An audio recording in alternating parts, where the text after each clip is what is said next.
um Hello guys, welcome to the channel again. And before I dive into today's story, please don't forget to subscribe. And here we go. So my last video was about John Matara, and within a short frame we have seen yet another murder in an Airbnb, and that raises a lot of questions.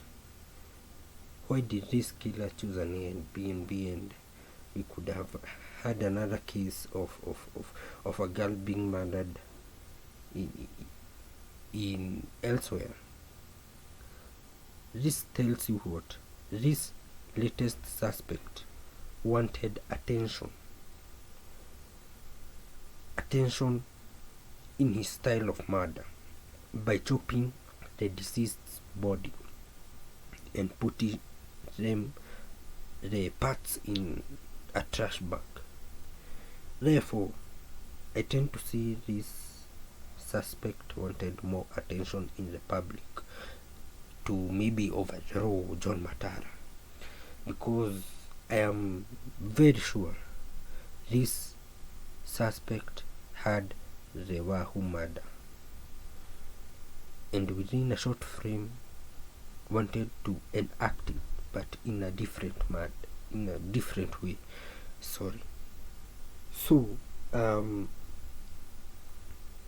in the media there are reports of her head is still missed from the scene. My most guess is that the killer took that head and went away with it. It's not missing. The killer has it. Because why kill a girl then not include her head in the other parts, only for them to be collected by police officers and missing the head of the girl. So this suspect collected the head as a form of maybe trophy, or he was just relieved that yes, I've done a good thing, or maybe a trophy. Because I'm sure when police arrest this suspect, it's not his first criminal act. Actually, I'm suspecting he has killed another person. For John Matara, I can say he's a first-time offender, because there were a lot of mistakes done. And when you look at this suspect, this latest suspect of Airbnb murder in Roysambu, he was a very organized fellow. Why do I say that? Because in the video you can see he has a hat and sunglasses. Of course, he came in prepared. There might be even surveillance cameras put on him. And another report I'm reading here, it's that he used cash system to buy the polythene bags. This shows the killer was very, very careful. Very, very careful. And it will take special abilities for police to arrest this person, or maybe the best detectives to be assigned on this case to arrest the person. Over this case, let me dive into the religion and crime and how they intermarry. Religion and crime are supposed to be oil and water, but recent times this has proved to be inseparable. It can't be separated no matter what. I mean, if I'm a Christian, the crime is supposed to be naturally low for me, but these times of the 21st century, crime in a religion is so much natural, and this time it has been witnessed in a large number of cases. Because even when you look at Catholic priests in Europe, some of them have been arrested for suspicion, or others been even found with proper evidence to convict them of abusing young people in church. Take a look of this priest named Kenneth Bernard, arrested in Philippines with a charge of sexual abuse to the minors not so long ago. Although I'm saying this ironically, in 1968, David Berg started a cult named Children of God. Berg then encouraged sexual activities among his members, saying, in quotes, they were sharing God's command of love. I mean, this fellow David Berg started a cult, and then all of a sudden put in rules of sexual interaction among his members. He didn't care if they were young. He didn't care if you were sleeping with a sister, brother, or mother. His own fantasies showed him they were sharing God's love. And I'm fascinated how victims fall into into cults, because it's very surprising where one gets hold of your psychological strength in either capacity, gets hold of your psychological brains, and then tries to manipulate them to do whatever he wants to them without you controlling. In this world, people are encouraged to be independent, but in a cult-based system, everyone is like a cyborg, controlled by its scientists, where you are told, go do this and go do. I'm here to unlock that crack code where criminals use in victims. Because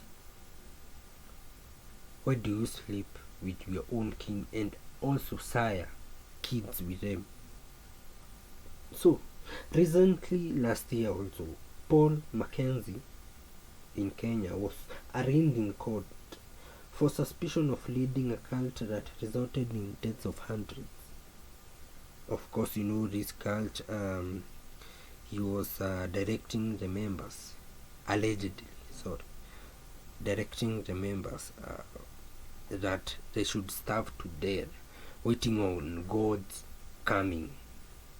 And when you die, you will see God, or when you are in the verge of dying.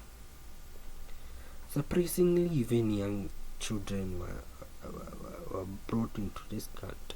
Now, where do you bring a young child into psycho things, and also enjoy even a child being killed by a cult? So criminals in religious institutions use manipulative skills to lure victims and also have them rules, because I don't understand. Yes, the psychopaths enjoy their fantasies of power and playing their kingdom on innocent victims. Also, if you remember, a famous case which involved a renowned Kenyan lawyer, Paul Magu, was such horrific that he killed his entire family in a cult controversy and left his property, and her pastor was convicted. So this lawyer, I've not done enough research, so I cannot say much, because I can put myself in a illegal battle when saying things that are not particularly in the case. But I want to say this. If you look at those rare cases for the David Berg, Paul Mackenzie, and now this victim, Paul Magu, was also involved in a cult controversy. It is more psychological than physically acting, because psychologically you must be taken captive, and when you are in a cult, it is impossible for someone to remove you. Remember that. It is impossible for someone to remove you when you are in a cult, because it is, for instance, take a dog. When it is teaching itself to eat, you must assign duties and time to it so that it can learn, so that the next day at 12 a.m. when it comes, 12 a.m. Yes, I'm using 12 a.m. in the night because it's so ironical. Even a dog, when you teach it at 12 a.m. it's eating. At 12 a.m. it will bark even when asleep. It is the same way as humans. When you join them in a cult, they won't sleep in their homes, they will sleep in churches, they will sleep in worship places also. Not only churches, worship places. They will donate all their salary into one place, maybe pastor's bank account or any other entity. Also, Islam religion has been affected too. If you look at the story of Osama bin Laden, this guy was very educated and very lucky to come out educated among his family, because his family was rich, but he was the only one who benefited from the education overseas, and from that he was an engineer, and also his father left him a lot of money. But through radical Islam teachings, bin Laden was forced to believe that infidels are supposed to be moved out of Afghanistan. So he put a lot of resources, including his talent of engineering, to make tunnels for the Al-Qaeda soldiers, so that when the US and the UK army personnel would come and fight off the insurgents, it was so impossible.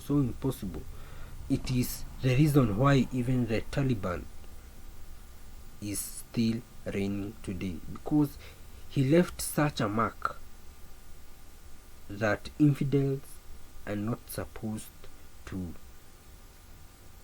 rule Islam. I'm even also surprised that Hindu cult sects encourage in cannibalism. Yes, cannibalism. It is so much horrific if you see it. But this, you don't have to worry about it, because it mostly occurs in India. As a human, you'll worry if you are their next meal. Yes, because you'd be murdered and your corpse be abused. So it is fair to say religion and crime today is intertwined. Why do I say that? Because through these cases you have seen that crime and religion, they are evolving, and soon crime will be natural in religion, so that people won't see crime as impossible in a religious institution. So with that, guys, thank you for your support. I'm over. The next video, please comment what you want me to talk about,